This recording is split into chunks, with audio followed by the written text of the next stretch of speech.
अस्सलाम वालेकुम। आज के दो इंतहाई अहम मौजू जो माशरती लिहाज से बड़े अहम हैं, और वो ये इसको देख कर हमें पता चल रहा है कि हमारा माशरा किस तरफ जाएगा या जा रहा है। एक फैमिली कोर्ट्स ने एक लोग की फैमिली कोर्ट उसने फैसला सुनाया है कि शादी के बगैर बच्चे की अगर पैदाइश है तो उसकी कफालत का ज़िम्मेदार भी बाप होगा। देखें, शादी के बगैर बच्चे, इसको अगर आपने ज़्यादा तफसील के साथ नहीं हम इसमें जा सकते, ज़ाहिर है वो माशरती प्रॉब्लम्स हैं, लेकिन आप ईदी होम, स्वीट होम और दारुल उमान जैसे इदारे देख लें तो आपको समझ आ जाएगी कि इस माशरे में क्या क्या हो रहा है।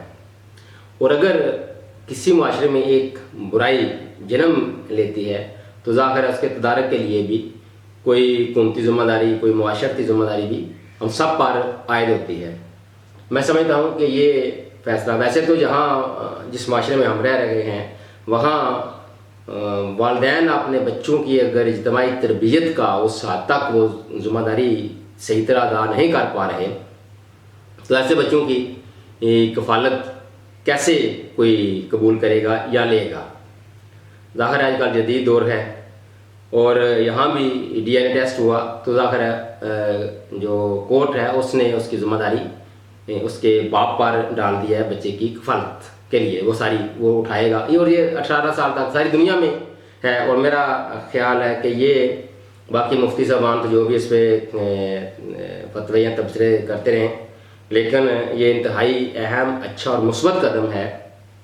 कम अज़ कम एक ऐसी जान जो इस दुनिया में आती है उसकी कोई ना कोई तो ज़िम्मेदारी उठाए, उसका जो उसकी किस्मत मुकद्दर ये नहीं कि वो ईदी होम्स या स्वीट होम्स में पल बढ़ कर बिना वालिदैन के जवान हो, नशरमा पाए और माशरे का हिस्सा बने। और फिर इस दुनिया में आपको पता ही है, खासकर जो इस सब कॉन्टिनेंट का कल्चर है वहाँ तान लान, हालांकि ये होनी नहीं चाहिए, लेकिन वो सारी ज़िंदगी उस बच्चे का पीछा करती रहती हैं ऐसी बातें। मेरे ख्याल में ये इंतहाई अहम फ़ैसला है, वो शाइंद फ़ैसला है कि मर्दों को भी इतनी अक्ल, सोच, समझ होनी चाहिए कि अगर उनकी किसी गलती की वजह से, अगर किसी को पसंद नापसंद करते हैं तो उससे शादी करें, लेकिन ये ज़ोर ज़बरदस्ती और ज़ाहिर है और उसके नतीजे में जो कुछ भी हो उसके बाद में ज़िम्मेदारी ना उठाना, ये जुल्म के ज़ुमरे में आता है। तो ये इस तरह के फैसले ज़ाहिर है ये हो सकता है पहले भी आते हों, लेकिन मेरी नज़र से बहरहाल नहीं गुजरे, वरना इससे पहले तो अगर कोई इस तरह की खबर आए भी तो सारा माशरा लश लेकर औरत पर चढ़ दौड़ता है। हालांकि इसमें मर्द भी उतना नहीं, उससे ज़्यादा कसूरवार है। और ये एक बेहतरीन फ़ैसला है कि कम से कम उसको होश और अक्ल ठिकाने आनी चाहिए कि वो फिर इसके नताइज भी भुगतने के लिए तैयार रहे। तो ये एक ज़ाहिर आने वाला दौर जो है वो अपने माजी में और जो हमारी सकाफत कल्चर रहा है ये 10-15 साल बाद वैसे तो बड़ी तेज़ी के साथ बदल जाता है, लेकिन अब तो लगता है हर साल, दूसरे साल, तीसरे साल कोई ना कोई आपकी सकाफती और रवायात तब्दील होती रहती हैं। लेकिन 2-4-5 साल मैक्सिमम है, उसके बाद आपका वो सब कुछ रहन सहन, उठना बैठना, खाना पीना, आपका लिबास, ये कल्चर है ना, तो ये तब्दील होता रहता है। और इस तब्दीली में के असरात मुस्बत मनफी दोनों तर्ज के होते हैं, लिहाजा इसके जो मनफी असरात हैं उनसे बचने के लिए ऐसे फैसले बड़े ज़रूरी थे। आते हैं दूसरी खबर की तरफ। पंजाब और सिंध को जो शाहराह मिलाती है उसको बंद कर दिया गया। वही कनाल्स के मामले में सिंध में जो एहतजाज हो रहा है, अब ज़ाहिर है वो अपने हक के लिए बात कर रहे हैं। इसी तरह एक एहतजाज बलूचिस्तान में भी हो रहा है।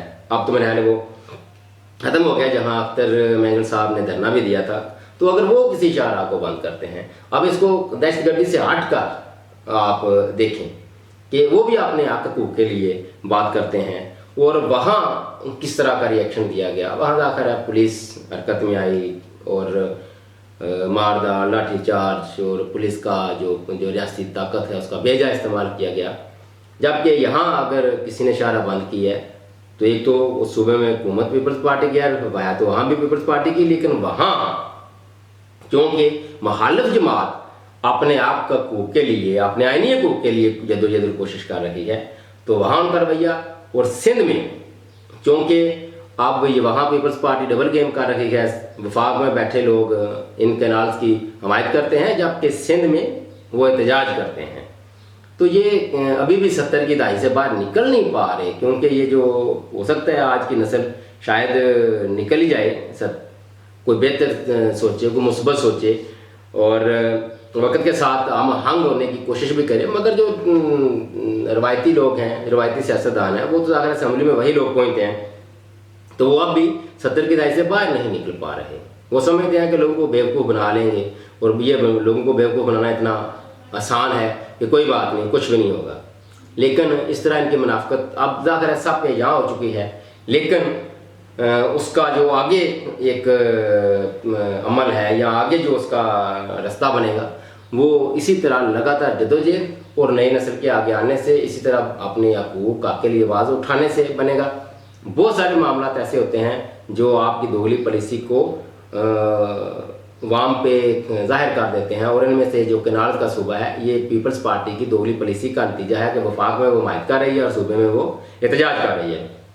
हमायत उनकी मजबूरी है। और अच्छा, ये भी बड़ी आम बात है कि हमायत करना उनकी मजबूरी है, ना करें तो ये इक़्तिदार दूर उसदार ये ख़त्म हो जाएंगे, ये उनको पता है। लेकिन इसके बावजूद वो जमहूरी कुव्वतों के साथ बैठकर स्वाय शरारतें और स्वाय एक दूसरे को नीचा दिखाने या स्वाय अपने इक़्तिदार को इंजॉय करने कुछ कार्य नहीं रहे। क्या ये बेहतर होता कि अगर आपको किसी ने इक़्तिदार पर बैठा ही दिया है तो आपके पास ज़ाहिर कायनी ताकत तो है ना, उस ताकत को इस्तेमाल करते हुए वाम की जमहूरियत के लिए, आइन कानून की बालादस्ती के लिए कुछ करें। लेकिन नहीं, लूट मार का ज़ाहिर है इनके डीएनए में शायद शामिल हो चुका है, ये छोड़ेंगे नहीं। बहरहाल ये दो एहतजाज दोनों सूबों में, वफाक में भी पीपल्स पार्टी शराकतदार है, सदर उनका है, और इन दोनों सूबों में बलूचिस्तान में और पीपल्स पार्टी में, अपना सूबा सिंध में पीपल्स पार्टी की हुकूमतें हैं, इन्हीं के वज़ीर आला हैं। और इन वहाँ जो अपने हक हकूक़ के लिए जदोजहद कर रहे हैं उनके साथ रवैया दोनों जगहों पर आवाम देख रही है, आप भी देखें और इनकी मुनाफिकत को भूलें नहीं। तक इतना ही, अल्लाह हाफ़िज़।